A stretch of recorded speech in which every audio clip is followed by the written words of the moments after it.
Welcome to the only daily podcast focusing on compliance news of the day. Each morning, start your day with a cup of coffee and Tom Fox, the voice of compliance, to hear about 4 of the top compliance, corruption, or leadership stories you will need to start your day.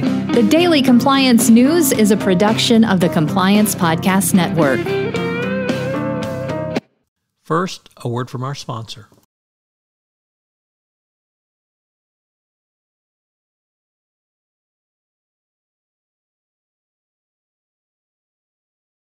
The Daily Compliance News for September 22, 2022, the Kraken Released edition.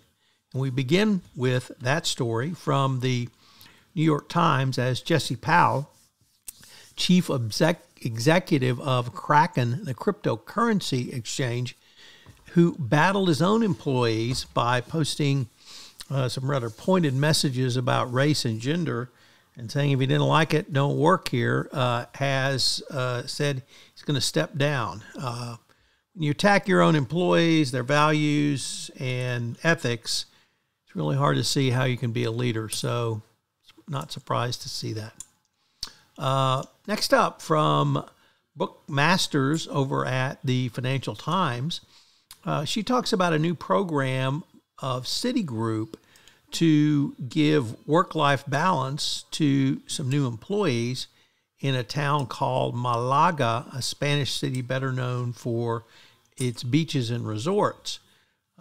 27 entry-level analysts have been promised 8-hour work days and work-free weekends. Here's the catch. You get half the salary.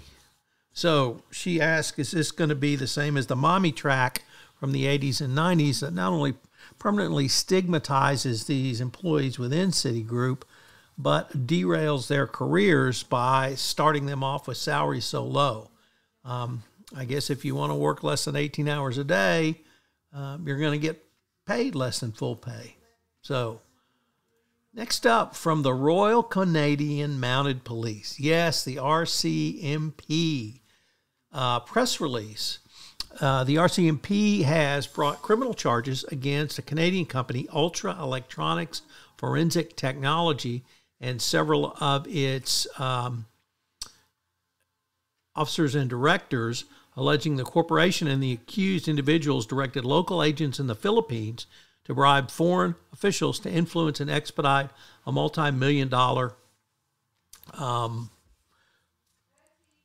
contract.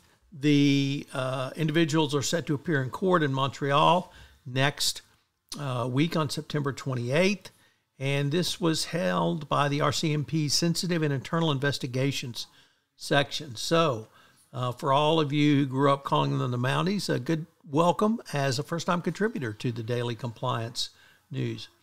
And finally, in some relatively good news for the NBA, the incredibly disgraced and now suspended owner of the Phoenix Suns and Phoenix Mercury from the WNBA, Robert Sarver, has agreed to sell both of these teams after his one-year suspension and $10 million fine.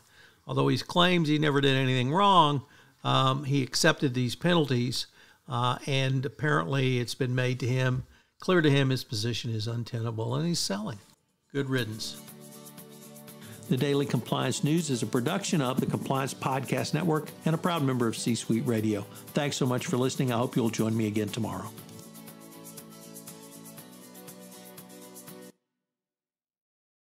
This podcast is a part of the C-Suite Radio Network. For more top business podcasts, visit c-suiteradio.com.